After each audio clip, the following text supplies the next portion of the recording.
welcome back for another vlog. So today I decided na mag-vlog because I have a lot of things to do.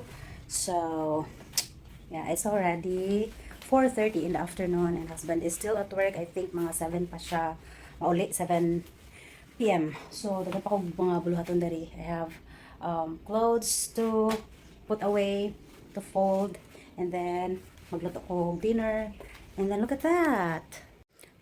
Okay, so I need to put that away. It's a bit messy kay naay kibuhat si Habs diha gabi nagtaod siya sa amo ang gasol kay para makaluto nami. So yang gipangtangtang ng kanang mga things diha dira na sa may cabinet unta. So ato nang i-arrange and ato sa nang hiposundaan.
Your entire life, when it scratches the surface, you die. Boss, I've been prison for 5 years. She's been let her go. Who's letting me go? Neither will she. Just gotta go visit her family.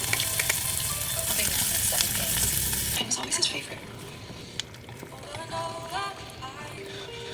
I celebrate my own birthday. Huh? Sebastian, Are you trying to provoke me? you're gonna eat every bite. Damn right. Younger, healthier. Some. Yeah. That's nice. Do whatever you want.